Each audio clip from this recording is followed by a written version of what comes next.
Hello, welcome back, नमस्ते। कैसे हैं आप सभी लोग।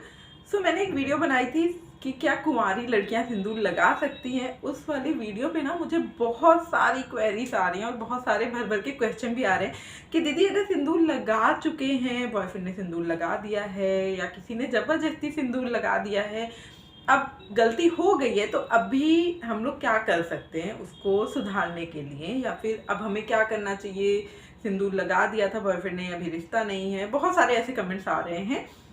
पहले मैं पर्सन टू पर्सन रिप्लाई कर रही थी कमेंट्स में, बट बीच में अभी कई महीनों से मैं एक्टिव नहीं रह पाई हूँ सोशल मीडिया पे, क्योंकि अभी बच्चों की तबीयत खराब थी, फिर मेरा भी गॉल ब्लेडर का ऑपरेशन हुआ था, तो मैं बिल्कुल एक्टिव नहीं थी।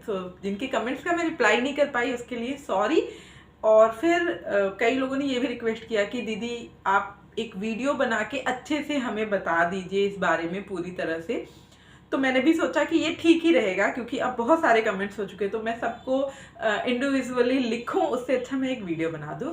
क्वेश्चन ये है कि अगर शादी से पहले आपने सिंदूर लगाया है तो फिर अब आपको क्या करना है।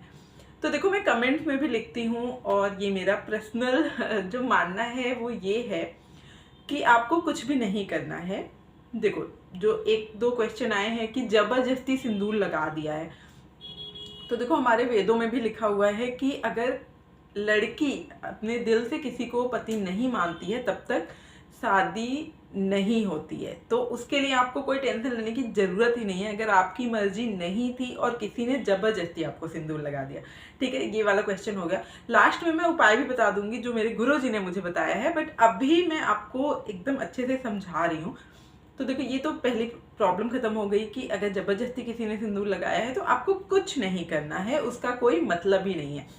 सेकंड है कि अगर दोनों की मर्जी से सिंदूर लगाया था, मंदिर में जाके लगाया है, कुछ लोगों ने मंगलसूत्र भी मतलब लिखा है कि मंगलसूत्र पहनाया और सिंदूर लगाया, और अभी रिलेशनशिप खत्म हो चुका है, ब्रेकअप हो चुका है, तो उसके लिए क्या करना है। तो देखिए, आपको पहले ये बात नहीं पता थी कि सिंदूर नहीं लगाना चाहिए या ये कितना गलत होता है, तो ये हमारे शास्त्र भी कहते हैं और पंडित जी लोग भी बताते हैं कि अगर अनजाने में कोई काम किया गया हो तो उसका कोई पाप हमें नहीं लगता है, उसका कुछ आपको करने की ज़रूरत नहीं है, क्योंकि उस टाइम आपको पता ही नहीं था, आप अनजान थे। फिर भी आप भगवान से क्षमा मांग सकते हैं। मेरा ये मानना होता है कि हमें भगवान को भी अपने माता पिता की तरह ही समझना चाहिए ना। वो लोग भी हमारी रक्षा करते हैं, बिल्कुल हमारे माता पिता की तरह। तो जैसे हमसे कोई भी गलती होती है ना, हम अपने पेरेंट्स से बस एक बार जाके माफ़ी मांग ले तो वो हमें माफ़ कर देते हैं। ईश्वर के साथ भी आपका रिश्ता ऐसा ही होना चाहिए, और आप अपनी गलतियों के लिए उनसे माफ़ी मांग सकते हैं और वो माफ़ कर देंगे। वो भगवान है, ऐसा नहीं है कि वो आपसे गुस्सा हो जाएंगे और आपके साथ बहुत बुरा करने वाले हैं, ऐसा कुछ नहीं होता है। फिर भी मैंने ये रिप्लाई कई लोगों को किया था, बट फिर भी वो लोग उपाय जानना चाहते हैं, पर्टिकुलर कुछ मतलब उपाय बताए जाते हैं हमारे शास्त्रों में या पंडित जी लोग बताते हैं। अब मैं समझ सकती हूँ कि ज़्यादातर टीन एजर्स हैं जिन्होंने मतलब जो गर्लफ्रेंड बॉयफ्रेंड होते हैं, टीन एज में ऐसा हो जाता है कि आप लोग ज़्यादा प्यार में होते हैं और सिंदूर लगाते हैं। उस टाइम पे हमें पता नहीं होता है कि इसकी इम्पोर्टेंस क्या है, करना चाहिए नहीं करना चाहिए।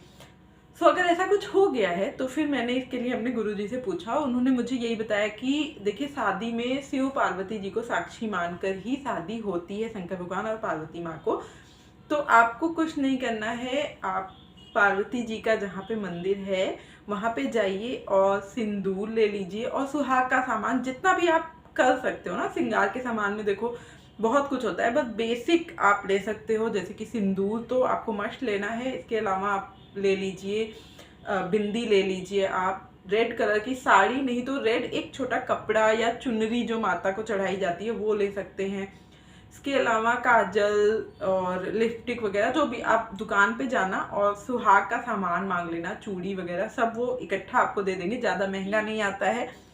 और वो जाके आपको पार्वती जी के मंदिर में चढ़ा देना है और वहाँ पे अपनी गलती के लिए क्षमा मांग लेनी है। बस इतना छोटा सा उपाय उन्होंने बताया, तो मुझे लगता है ये बहुत मुश्किल नहीं है। अगर आप करना चाहते हो तो कर लो, और नहीं करना चाहते ना तो मंदिर में जाके हाथ जोड़ के भगवान से अपनी गलती मानो और माफ़ी मांगो, इतना काफ़ी है। ठीक है, क्योंकि आपसे अनजाने में ये गलती हुई है, आपने जानबूझ के नहीं किया। और कुछ कमेंट आ रहे थे मेरे पास कि शादी दो दिलों का मेल होता है, आप ये कैसी बातें कर रही हैं कि क्या शादी में 100-200 लोगों को खाना खिलाएं तभी शादी होती है। तो देखिए, मैंने ऐसा अपनी वीडियोस में कभी नहीं कहा कि 100-200 लोगों को खाना खिलाइए तभी आपकी शादी संपन्न होगी। मैंने ऐसा कभी नहीं कहा है। मैं हमेशा आपको ये कहती हूँ कि रीति रिवाजों से, बड़ों के आशीर्वाद के साथ शादी होनी चाहिए। आप बेशक मंदिर में जाके 10 लोग अपनी फैमिली के लोगों के साथ आप शादी करिए, पंडित जी मंत्र पढ़ेंगे। देखिए, शास्त्रों में भी लिखा गया है कि भगवान ना मंत्रों के अधीन होते हैं। शादी में जो मंत्र उच्चारण किए जाते हैं, जो आपको रस्में कराई जाती हैं, वो सब इम्पॉर्टेंट होता है। 500 लोगों को खाना खिला के आपको कुछ नहीं मिलने वाला। आप बिल्कुल सिंपल सिटी में जाके मंदिर में 10 लोगों की प्रेजेंस में, स्पेशली आप दोनों के माता पिता होने चाहिए, क्योंकि धरती पे भगवान वही लोग हैं। उन्होंने आपको जन्म दिया, आपको पाला पोसा, आपको हर एक प्रॉब्लम से बचाया, आपको कभी कोई मुश्किल में नहीं पड़ने दिया। तो उनका आशीर्वाद आपके लिए बहुत इंपॉर्टेंट होना चाहिए, क्योंकि उनका दिल दुखा के आप कभी खुश नहीं रहेंगे।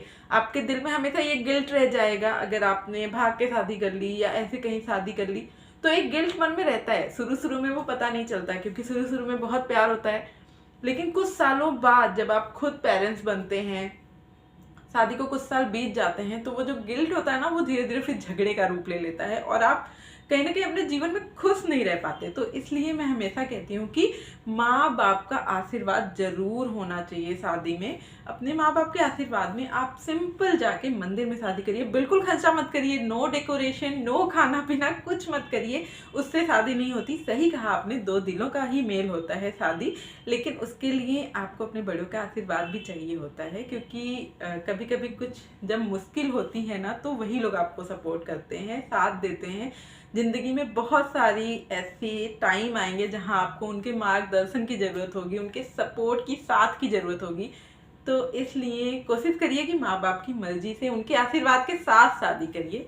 बस मैं यही कहती हूँ, खर्चा करके, खिला पिला के लोगों को शादी करने की कोई ज़रूरत नहीं है। होप आपको आप लोगों के क्वेश्चंस के आंसर मिल गए होंगे। अगर मिल गए हैं तो वीडियो को लाइक कर दीजिए और सबके साथ शेयर कर दीजिए, ताकि जो लोग ऐसे क्वेश्चन हैं जिनके मन में नहीं पूछ पा रहे हैं किसी से, उनको आंसर मिल जाए उनके। एंड अगर कोई और भी क्वेश्चन है ना, तो आप मुझे कमेंट बॉक्स में ज़रूर लिखिएगा, मैं रिप्लाई करूँगी। और अगर मुझे लगा कि उस पर वीडियो बनानी चाहिए तो मैं वीडियो भी बना दूँगी। तो मिलते हैं अगली वीडियो में, तब तक के लिए नमस्कार।